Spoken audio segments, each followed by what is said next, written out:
Bihar GK से संबंधित आगे के क्वेश्चन। नंद वंश का अंतिम सम्राट निम्नलिखित में से कौन सा था? घनानंद। नंद वंश का अंतिम सम्राट घनानंद था। चंद्रगुप्त मौर्य ने चाणक्य की सहायता से नंद वंश के अंतिम सम्राट घनानंद को पराजित कर मगध पर मौर्य साम्राज्य की स्थापना किया था। भारत पर सिकंदर महान का आक्रमण घनानंद के शासनकाल में हुआ था। भारत में सिकंदर और मुद्राओं का प्रचलन कब हुआ था? 600 ईस्वी पूर्व में। भारत में 600 ईस्वी पूर्व में प्राचीन सिक्कों का प्रचलन शुरू हुआ था। East India Company Bengal, Bihar व उड़ीसा में दीवानी का अधिकार किसने प्रदान की थी? शाह आलम द्वितीय। युद्ध के बाद लॉर्ड क्लाइव ने अवध के नवाब शुजा-उद-दौला और मुगल बादशाह शाह आलम द्वितीय के साथ इलाहाबाद की संधि की और बाद में ईस्ट इंडिया कंपनी ने 1765 ईस्वी में मुगल वंश के बादशाह शाह आलम द्वितीय को यह क्षेत्र देकर इसके बदले में बंगाल की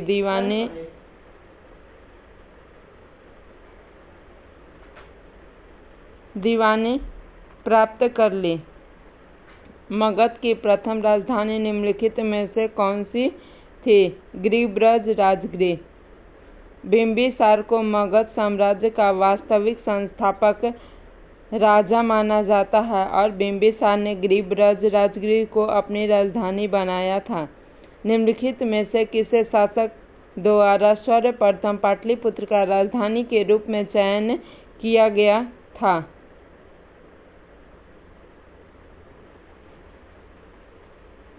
उदयन द्वारा। पटना का पुराना नाम पाटलिपुत्र था। सम्राट अजातशत्रु के उत्तराधिकारी उदयन थे और उन्होंने अपनी राजधानी को गिरिब्रज से पाटलिपुत्र स्थानांतरित किया और बाद में चंद्रगुप्त मौर्य ने यहाँ साम्राज्य स्थापित कर अपनी राजधानी बनाया था। 16 महाजनपदों की सूची निम्नलिखित में से किसमें उपलब्ध है? अंगुत्तर निकाय में। जैन ग्रंथ भगवती सूत्र और बौद्ध ग्रंथ अंगुत्तर निकाय के अनुसार प्राचीन भारत में 16 महाजनपद की चर्चा मिलती है। इसमें 3 महाजनपद अंग, मगध और लिच्छवी बिहार के क्षेत्र में था।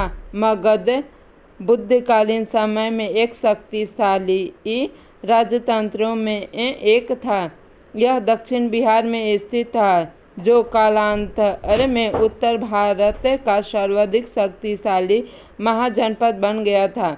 निम्नलिखित में से मगध का कौन सा सम्राट सिकंदर महान का समकालीन था? घनानंद। मगध सम्राट घनानंद सिकंदर महान का शासनकालीन था। नंद वंश का अंतिम सम्राट घनानंद था। चंद्रगुप्त मौर्य ने घनानंद की हत्या कर मौर्य साम्राज्य की स्थापना की। सिकंदर या अलेक्जेंडर ग्रीक प्रशासक था।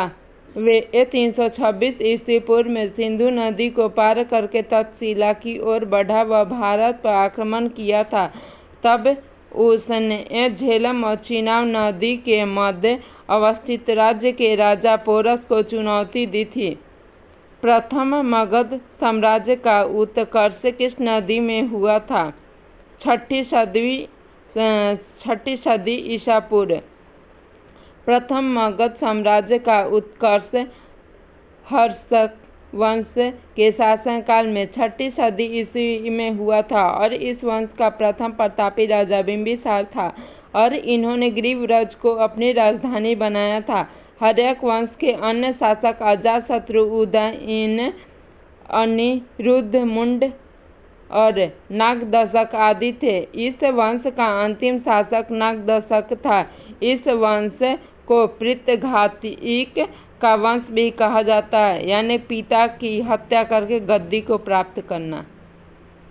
निम्नलिखित में से वो कौन सा शासक था जहाँ पर 261 ईस्वी पूर्व में एक महान युद्ध हुआ जिसके बाद अशोक ने बौद्ध धर्म को अपनाया था?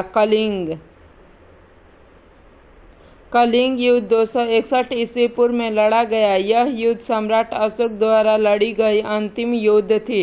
यह युद्ध अशोक के शासन में 8वें वर्ष में लड़ी गई थी। इस युद्ध में भयानक रक्तपात को देखा अशोक का हृदय व्याकुल हो उठा और फिर उन्होंने युद्ध की नीति को त्याग कर धर्म की नीति को अपनाया था और इसी क्रम में उन्होंने बौद्ध धर्म का प्रचार प्रसार के लिए अपने पुत्र महेंद्र और पुत्री संघमित्रा को श्रीलंका भेजा था बौद्ध धर्म के प्रचार के लिए। Thank you. आगे के क्वेश्चन हम लोग अगले वीडियो में देखेंगे। Thank you.